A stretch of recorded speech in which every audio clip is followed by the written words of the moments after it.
볼 수도 들을 수도 없는 시청각 장애인을 아시나요? 법적 장애 유형에 등록되지 않아 복지 사각지대에 놓인 소중한 이웃들입니다.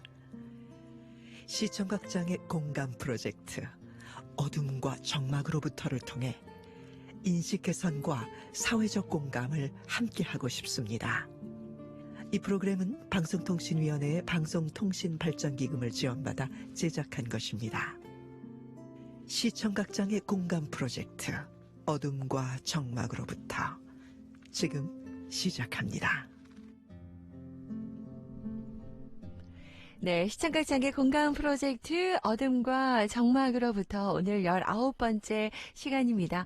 지금까지는 우리 18번까지 많은 이야기를 했었죠, 여러분. 네, 이 시청각장애인들에 대해서 좀 어느 정도 이해하고 공감할 수 있는 시간이었다는 생각이 드는데요. 오늘은 좀 제도적인 부분에 대해서 함께 좀 이야기를 나누려고 합니다. 자, 오늘도 함께 해주시기 위해서 지스토 농아복지관의 정우정 팀장과 함께합니다. 어서 오세요. 안녕하세요. 네, 요즘 한창 바쁜 시기시죠? 네. 연말이어서요. 연말 다 돼서, 네. 그죠? 네.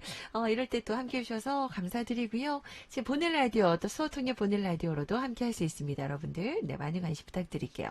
자, 오늘의 주제가 우리 시청각장애 지원에 대한 입법의 필요성.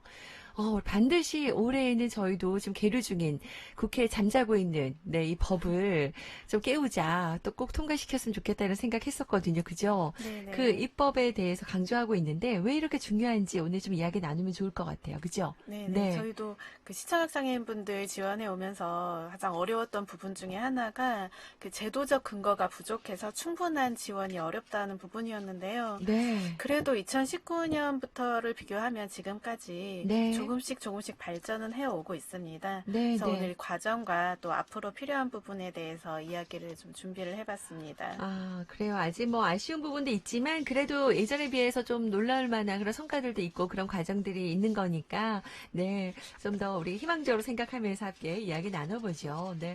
이 시청각장애인을 위한 제도, 많이 부족해요. 또 저는 이 시간을 통해서 더 느끼게 된 것 같아요. 네. 해외 사례들도 느끼고 그런 거 보니까. 하지만 그래도 우리 제주도는 전국 지자체 중에서 가장 먼저, 그죠? 조례도 제정을 했고요. 시청각장애인과 관련해서는 어떻게 보면 정말 상당히 선도적이다라는 생각이 좀 들긴 해요. 네네. 네. 굉장히 선도적이죠. 네. 그 시청각 장애인에 대해서 어떤 제도도 없고 개념도 없었던 그 2019년도에 제주특별자치도에서 가장 먼저 시청각 장애인의 권리 보장 및 지원에 관한 조례를 제정을 했었습니다. 네. 그 시기가 저희 복지관에서 시청각 장애인 서비스 지원 사업을 시작하던 시기와 같은 시기였어요. 그래서 다들 이제 제주를 주목하기도 했었습니다. 사실 2019년 6월 이전에는 그 시청각 장애인과 관련된 제도가 완전히 전무했었는데요. 네. 장애인복지법에도 15개 장애 유형이 명시되어 있기는 하지만 그중에 시각장애, 청각장애 이렇게 단일한 장애로만 구분이 되어 있고 시청각 장애가 별도의 장애 유형으로 규정되어 있지는 않았습니다. 네, 네. 또 이때는 그 시청각 장애에 대한 사회 전반의 이해가 더 부족했었기 때문에 시청각 장애를 지칭하는 용어뿐만 아니라 시각과 청각 두 기능에 동시 손상이 있는 중복 장애에 대해서도 규정할 만한 그 장애 기준도 없었고 법적 정의가 전혀 이제 정립되어 있지 않은 시기였습니다. 네. 그러다가 2019년 6월에 제주특별자치도 시청각 장애인의 권리 보장 및 지원에 관한 조례가 제정이 되었는데요. 네. 지방정부 차원에서 이제 전국 최초로 시청각 장애인 관련 조례가 제정이 됨으로써 이 시청각 장애인에 대한 권리 보장과 지원에 대한 명확한 근거를 마련할 수 있는 계기가 되었습니다. 네, 네. 이 조례에서 기존 장애인복지법 등에서 미흡했던 부분들이 개선이 되어서 이후 정부나 다른 지역의 자치단체에서도 유사 조례를 제정할 수 있는 그 방향을 제시할 수 있게 되었는데요. 이 조례에 시청각 장애인에 대한 정의, 권리 보장, 지원 책임에 대한 전문적 논의를 할 수 있는 근거를 마련했다는 큰 의미가 있는 일이었습니다. 정말 큰 의미가 있는 역사적인 조례라는 생각이 들고요. 2019년 6월에 제주특별자치도 시청각 장애인의 권리 보장 및 지원에 관한 조례가 이제 제정이 되면서 국내에 있는 많은 지자체들이 또 주목을 하고 있어요. 또 벤치마킹 하려는 또 의미가 있는 첫 걸음 시작이었습니다. 자, 이 조례가 제정된 이후에 국내 다른 지역이나 법령에서도 또 이런 제도 마련의 움직임이 계속 있죠? 네네. 네. 그 제주 지역 조례 제정이 된 후에 2019년 10월에는 장애인 복지법이 개정이 되었는데요. 네. 그 내용에는 시청각 장애인의 정보 접근과 의사소통 지원을 위한 노력을 해야 한다는 조항이 있었고, 또 시청각 장애인을 위한 전담기관 설치 운영 등의 필요한 시책을 강구해야 한다는 내용이 포함이 되었습니다. 네. 이 개정은 이제 시청각 장애인 지원을 위한 별도의 법 제정이 아니라 그냥 장애인 복지법 개정에 그쳤고, 또 기존의 15개 장애 유형은 그대로 유지가 되어서 시청각 장애가 별도의 장애로 인정되지는 않았다는 한계점은 있지만, 네. 그래도 개정된 법률에서 시청각 장애인이라는 명칭이 사용이 되어서 아. 이후 공식적인 용어로 사용될 수 있는 근거가 마련되었고요. 네. 그리고 시청각 장애인에 대한 최소한의 지원 방안이 명문화되었다는 데에 의의가 있었다고 생각이 됩니다. 네, 네. 시청각 장애인에 대한 의사소통 기기 개발이나 전문 통역사 양성 같은 이제 정책 개발과 지원 체계를 만들 수 있는 법적 근거가 마련된 성과라고 볼 수 있습니다. 정말요. 네네. 정말 그 작은 움직임이 나비 효과라고 하잖아요. 하지만 네네. 이렇게 크게 작용을 하는 것 같고 또 많은 그 사람들에게 또 알릴 수 있는 그런 시간이 되고 법적 근거가 이제 기본적으로 조금씩 마련돼 간다는 게 참 네네. 큰 의미가 있다는 생각이 들고요. 우리 제주도에서 처음 네. 시작이 됐다는 것도 참 감사하다라는 생각이 듭니다. 여러분께서 그래서 더 많은 관심 가주셨으면 좋겠고요. 우리 제주가 선진 모델을 제시하고 있다고 하니까 네, 여러분 같이 자랑스럽게 생각하셔도 좋을 것 같아요. 네, 뿌듯하게 생각하셔도 좋겠습니다. 자, 하지만 이제 지방 정부의 조례만으로는 사실 제대로 된 그런 지원 힘들잖아요. 네, 네네. 아무래도 네, 한계가 있거든요. 네. 그래서 이제 시청각 장애인을 지원하기 위한 이 법령 제정, 네, 이 입법이 필요하다라는 거잖아요. 그죠? 네네. 그래서 사실 2019년 2월에도 시청각 장애인 지원에 관한 법률안이 발의가 되었었습니다. 네. 그런데 법률 제정으로 이어지지는 못했었고요. 올해 다시 2022년 1월에 이명수 의원 등 12명이 공동 발의를 해서 시청각 장애인 권리 보장 및 지원에 관한 법률안이 발의가 되었었고, 네. 또 같은 시기에 김예지 의원 등 12명의 공동 발의로 시청각 장애인 권리 보장 및 복지 진흥에 관한 법률안이 각각 발의되었었는데요. 네. 이번에도 입법으로 이어지지는 못했습니다. 네. 다만 이제 2020년 7월에는 경기도에서 조례를 제정했고, 또 2021년 5월에는 서울에서 시청각 장애인 권리 보장 및 지원에 관한 조례를 제정을 했는데, 네. 이제 그 내용이 제주특별자치도 조례랑 굉장히 유사해요. 그래서 이런 부분들에서는 이제 시청각 장애인과 관련해서 제주특별자치도가 선진 모델을 제시하고 있는 건 맞습니다.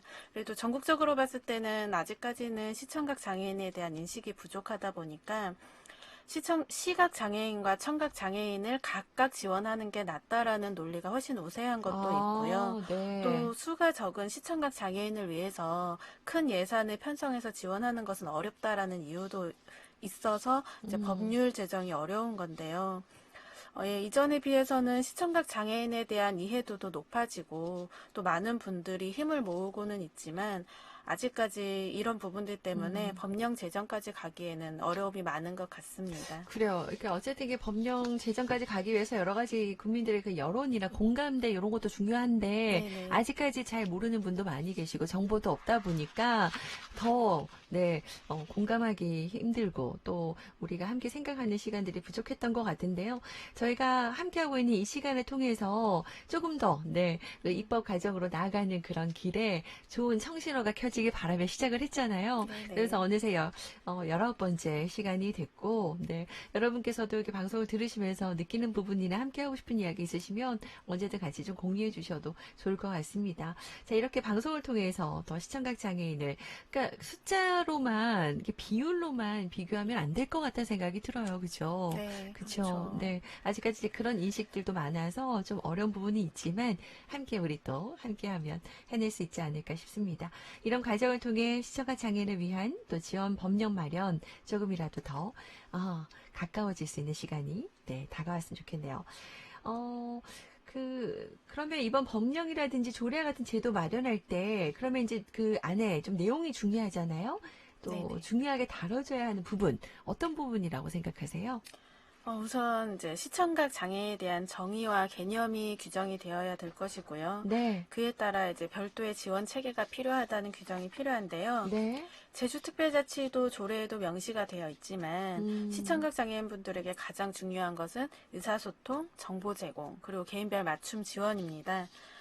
시청각 장애인의 의사소통을 지원할 수 있도록 그 당사자가 사용하는 의사소통 수단으로 접근 가능한 형태의 정보를 제공하는 부분과 네. 그리고 또 맞춤형 의사소통 지원 체계를 지원하는 것, 시청각 장애인의 의사소통을 지원할 수 있는 전문 통역사를 양성하고 배치하는 것이 필요하고요. 네. 시청각 장애인의 이동과 일상생활에서의 활동을 지원할 수 있는 인력의 양성과 배치 또한 매우 중요한 부분입니다.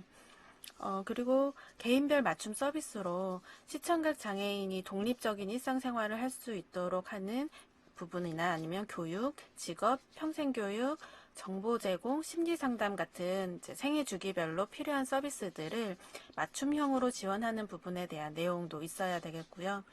이런 모든 부분을 통합적으로 수행할 수 있는 시청각 장애인 전문 지원 기관의 설치 운영에 대한 부분도 반드시 포함되어야 될 것으로 보입니다. 네. 그리고 또 중요한 부분은 시청각 장애인의 자기 결정권 보장과 자조단체를 지원하는 부분이 또 있고요.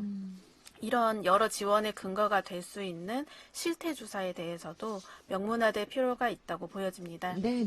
예, 이런 내용들이 모두 담겨 있어야 이 시청각 장애인의 완전한 사회 참여와 자립적인 삶을 영위할 수 있는 지원이 가능해지지 않을까 생각이 듭니다. 중요한 부분을 탁탁 꼬집어 주신 것 같아요. 그 지난 시간 또 함께하면서 얘기해 주셨던 그런 부분들이라서 또 그 사례들도 많이 소개해 주셨잖아요. 네. 또 함께 또 사례자도 직접 나와 주셔서 우리 또 청년이 얘기했던 기억이 나는데 정말 중요한 부분들 얘기해 주셨어요. 개인별 맞춤 서비스 중요하고 또 시청각 장애인 전문 지원 기관 설치 운영 네. 관련한 또 부분도 필요하고요.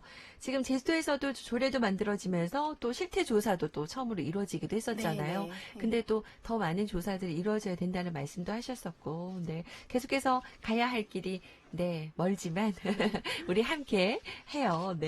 자, 이렇게 법령이 마련이 되면 이제 이런 분야에서 시청각 장애인분들 지원하기가 한결 수월해지는 거잖아요. 그죠? 네. 저희 또 JIBS 또 제주도 농아복지관에서 또 제주도 의회 각 지방자치단체와 또 지방의회, 국회에서 등 전국 각지에서 또 각재 방식으로 함께 노력하고 있는데 하나로 좀 뭉쳐져야겠다는 생각이 듭니다. 자, 그렇게 된다면 또 이런 법제도도 잘 마련될 수 있지 않을까 기대해 보면서 자, 오늘 19번째 시간 마무리 한 말씀 해주신다면요. 그래도 아무것도 없었던 바닥에서 시작해서 이만큼 왔다라는 거는 그래도 희망이고 좀 보람이 있는 그러네요. 것 같습니다. 맞아요. 아무도 몰랐던 시청각 장애인을 그래도 이제는 많은 분들이 관심도 가져주시고 지원이 필요하다는 것에 대해 공감도 해주셔서 더 힘이 나는 것 같은데요. 네. 제주특별자치도에서 가장 먼저 조례를 제정한 만큼 국내 전 지역에서 지금도 제주를 주목해서 보고 있거든요. 네. 아까 말씀하신 것처럼 제주에서는 또 전국 지자체 중에 최초로 도 차원의 시청각 장애인 실태조사가 이루어졌었는데요. 네. 실태조사 당시에 많은 분들이 이제 매번 이렇게 조사만 하면 뭘 하냐고 달라지는 게 없는데라고 말씀을 하셨었거든요. 네. 그런데 그때 저희는 이번은 다르다. 시청각 장애인분들이 필요한 지원을 무엇 하나라도 받으실 수 있을 거라고 좀 희망에 찬 답변을 드렸었습니다. 네. 그래서 기다리시고 있는 분들도 많이 계실 거예요.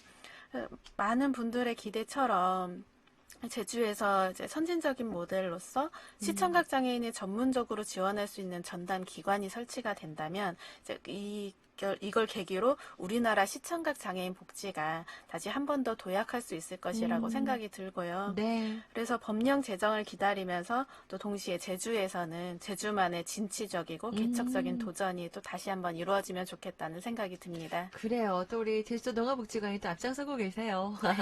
감사드리면서 여러분께서도 함께 해주시기 바랍니다.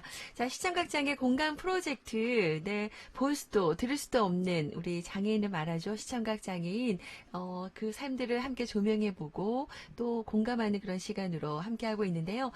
저희 보는 라디오 다시 보기 저 JIBS 스페셜 또 JIBS 엔터 너튜브로 들어가시면 함께하실 수 있습니다. 그리고 이 내용도 저희가 다 올려놓기 때문에 관련해서 그 공부하시는 분들, 연구하시는 분들도 또 이 자료들 마구마구 퍼가시라고 저희는 다 내어드리고 있거든요. 뭐 요 관련해서 또 특별히 저희 저작권 없으니까 함께 또 공감해 주시고 공유해 주시고 또 홍보해 주시고 많이 또 함께 해 주셨으면 좋겠습니다. 다음 시간 마지막 시간이에요. 네. 이제 총정리도 하면서 네. 또 함께 중요하게 해야 될 얘기들 더 다뤄보도록 하고요. 여러분께서도 관심 갖고 함께 해주시기 바랍니다. 우리 구하나사칠님께서 서귀포시 장애인회관에서 어울림 플리마켓을 연다고요? 와, 11월 12일? 네, 주소까지 해주셨네요. 서귀포시 70리로 72번 길 구입니다. 네, 서귀포시 장애인회관에 가시면 11월 12일 날 어울림 플리마켓이 여는데요. 장애인과 비장애인이 함께하는 플리마켓이라고 하니까 여러분들 같이 가셔서 함께 하셔도 좋겠습니다. 저희 가게도 좋은 취지로 함께합니다. 라고 하셨는데 감사하네요. 네, 자, 오늘 시청자 장애 공감 프로젝트는 여기서 마무리하도록 하겠습니다. 네, 고맙습니다. 감사합니다. 네, 제주도 농업복지관 정호정 팀장님과 함께했고요. 이 프로그램은 방송통신위원회 방송통신발전기금을 지원받아서 제작하고 있습니다.